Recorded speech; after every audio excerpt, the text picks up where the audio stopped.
Hello, good evening, doctors. Welcome to the Weekend Wisdom Short for today. So, today's topic is about acute pelvic pain. Acute pelvic pain in the reproductive age women and in different types of women.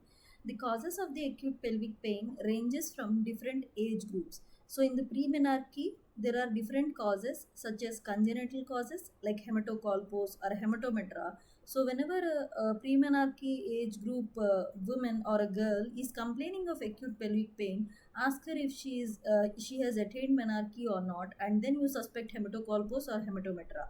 Then coming to the other cause is the most important cause could be ovarian cyst. So the ovarian cyst could either rupture or there might be a torsion, hemorrhage, and malignancy of the ovarian cyst is also another cause. And abdominal tuberculosis is another frequent cause during the premenarche age group. And the non-gynecological causes include urinary tract infections and some of the gastrointestinal tract causes. So these are the causes that come under the premenarche age group. Coming to the acute pelvic pain causes in the reproductive age group, it could be divided into obstacle causes, gynecological causes, and non-gynecological causes.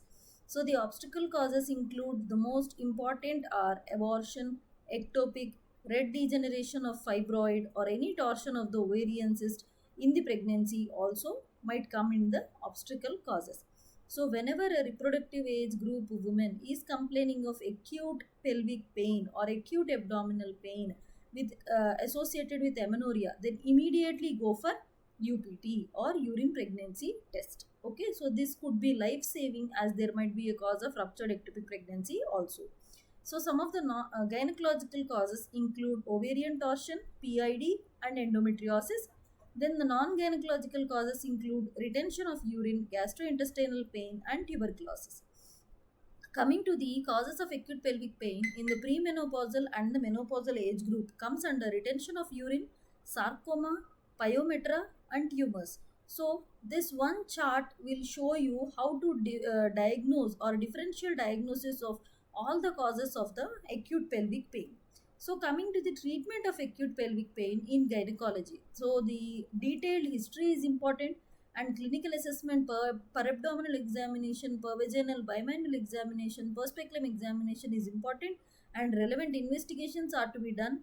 Then transvaginal ultrasound is the one thing which you can blindly believe. So transvaginal ultrasound you have to go for it in the gynecological cases, and then based on the ultrasound features, if there is no abnormality detected and in the bimanual examination there is no pelvic tenderness, so you can go for observation and some simple antispasmodics, then go for a urine culture to rule out any urinary tract infections and rule out some non-gynecological causes. So if there is an ultrasound is normal but the bimanual examination shows tenderness, go for laparoscopy. So in the laparoscopy you might find pelvic adhesions, PID, endometriosis, diverticulitis and urine infections. So this laparoscopy could be a diagnostic and therapeutic laparoscopy also. So, in the ultrasound, if there is any pelvic pathology noted, so the specific treatment is to be done. For pelvic inflammatory disease, you might go for a inpatient treatment, and for the endometriosis, you might go for either a medical treatment or a surgical treatment, and there might be a torsion of fibroid or ovarian cyst, rupture of the ovarian cyst follicle, and the ectopic pregnancy. So, this is all about the causes and management of acute pelvic pain in the pregnancy. Okay, thank you for listening.